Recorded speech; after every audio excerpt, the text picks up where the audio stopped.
What's going on, everybody? How are you doing? Am I the only one that's just so thankful that this election season is almost over? For all of you across the world, are you just tired of hearing everything about the election? It's got to be so annoying for everyone living in 90% of the world.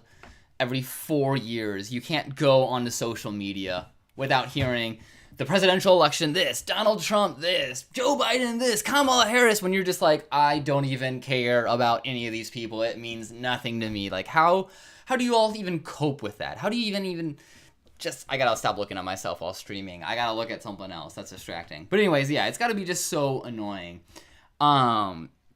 Just getting caught up in all this. And I think one of the more interesting things, though, and I'm contributing it to this. I'm contributing to the problem. I am a slave to trends. That's it. And I gotta talk about what's trending, right? That's the job. Well, one of the big things that are happening now is this new development. It's not really that new. Everything's moved so fast on the internet now. This is like a week old, so I'm basically this is old news already. So if you're looking for the current events, someone else moves a little bit faster than me, okay? I'm a little slow tortoise over here. It takes a while for me to catch up, okay? That's what I'm trying to say. But anyways, the big development in all of this election BS is when, what is his name? Tim Walz. I don't even know these people's freaking names anymore. I'm so desensitized. Came up with this new phrase of just, I don't know if it was Kamala Harris or Tim Walz, just starting to call the crazy MAGA folks just weird. And I think it is the greatest shutdown of all time. Just shutting it down by just calling them weird, because it doesn't engage in any of their weird theories, their crazy fringe ideas. And that's not to say that I am saying that all Republicans or conservatives are weird, okay? So any liberals out there, I think, need to be pretty selective with how they use that whole weird comment, just because, I think that there are true Republicans out there that have very valid concerns, that have very valid views. It's not their fault that their party's been hijacked somehow by Donald Trump and all those folks. But the great thing about this whole weird comment is just how it shuts down the conversation. I remember listening to something about with Carl Sagan talking about how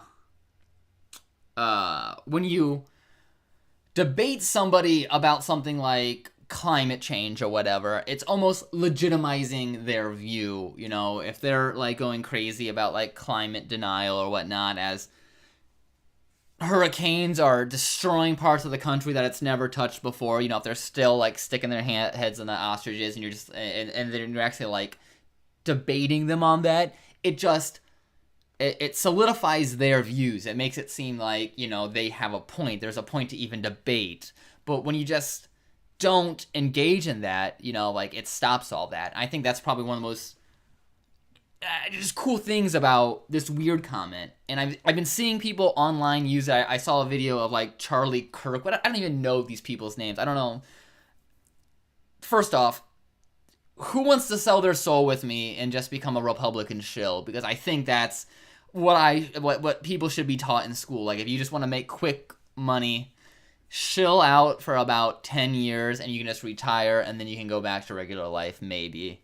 I don't know. I guess you have to be a VTuber, put on some anime girl face, wear a MAGA hat, anime girl face, and I think that's probably honestly the best thing you could do in 2024 and go on is make money. Because apparently all these young conservative men are having such a problem finding women anyways that, there are probably some thirsty folks out there. So for the 4 people who's going to watch this stream, you're welcome, all right? Go. That's for you. That's for free. That's for watching this. Thank you. That's the gifts that I give you. But honestly, I just remember watching that interaction that Charlie Kirk had with somebody at the DNC party or whatever. And, the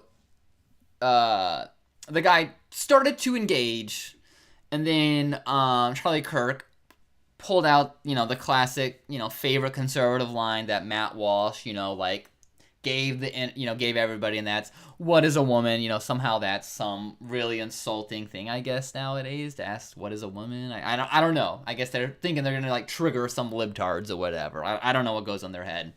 But right when Charlie Kirk, uttered that famous line, the other dude just said, "What a weird question." And it just completely, like I said, he just walked away. He just walked away because it is strange. It's a weird thing to like obsess with. And again, this is not for all conservatives or Republicans, okay? You can disagree with them, but like you can't really hate them if they have like views that are at least grounded in reality. But when you hear these things about like what Trump talks about, or even like what JD Vance talks about, they're all just like made up. I wanted to honestly do a stream of just like trying to sit through as many Donald Trump rallies as I can. But at least in 2024, they're just getting more deranged. They're just getting weirder and weirder and weirder. Sharks, boats, Hannibal Lecter. I mean, everyone's already covered it. People who are smarter and funnier than I have already covered all these topics. But it wasn't until I think Tim Waltz, whatever his name is, brought this line that it almost seemed like unbeatable. Like, how do you talk and defeat someone who's going off on nonsense like that, okay? And they figured out that you can do that. For the one person who joined a little bit ago, I take that VTuber. You're welcome. That's for you. That's just for you. You can get ahead of everybody. But anyways, like you almost saw it like in the Joe Biden debate. Well, not really, because that was just a disaster on every single level. But it's just like, how do you counter someone who's just talking nonsense? When you talk to a conspiracy theorist, like how do you get through to them that what they're talking about is just insane? Because if you just keep debating them, that just like emboldens them. It makes them dig in deeper. And I think that is what happens with a lot of these crazy MAGA Republicans. Again, asterisk, not all Republicans deserve this. I think a lot of Democrats do need to, still be respectful to the poor folks that are just like sitting and just waiting for Donald Trump to die, because I don't think anyone's ever going to be able to have that sort of energy that he did. Because whatever you think about Donald Trump, I don't care what your opinion, I don't care how weird you think he is, he brings the energy, okay? Like, when I was watching some of those crazy, insane rallies of his, I hate to say it, there would be times where even I was thinking like, that's a good point. It's probably not real, but like I'm fired up now for no reason. And they know, I think at least like in their heart of hearts, they know, those MAGA Republicans know that they are weird, that these are weird things to obsess with, that the issues that Donald Trump makes up aren't really that based in reality. These cultural wars that they keep going through, they are just so weird. And by finally putting that sort of label on it, where before I feel like Democrats were just trying to go the high road, trying to be the bigger person, but apparently in 2024, that's not what America wants. We've watched too much TikTok. We've watched too many jackass videos. It's over. Apparently, I didn't want to subscribe to the idea that idiocracy is on its way, but I am getting some stock in Gatorade. I'll tell you that much, because that's the electrolytes that plants crave. Anyways, he left. That person left. Well, hopefully he got that.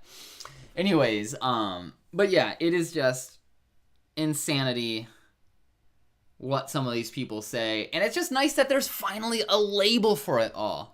Just a simple label like weird is enough to really just fire them up. And from, at least with the reporting, it seems like this label is really getting to Donald Trump because it's so simple. That's the beauty of it. With the simplicity, it's like you can imprint anything that you want it. You can project anything onto that weirdness. And because it's so simple, those who are labeled weird can imprint, project whatever whatever they're thinking it onto it. Donald Trump goes like super in depth with like nicknames, with like stories, with whatever. It takes a lot of thought. It takes a lot of putting the pieces together. But it's almost like, when Matt Groening talks about cartoons and whatnot, or not Matt Groening, whatever. Just cartoons in general. Like the more simple you make a character, the more the general audiences can see themselves as that. If it's just a stick figure with some eyes and a smile, then anybody, regardless of their race, height, gender, whatever, can picture themselves at that character. But as you get more and more detailed, well, unless you're a white-haired male who's 65 and, has an eye patch, I don't know. It's going to be harder to find yourself in those more detailed characters, what I'm saying.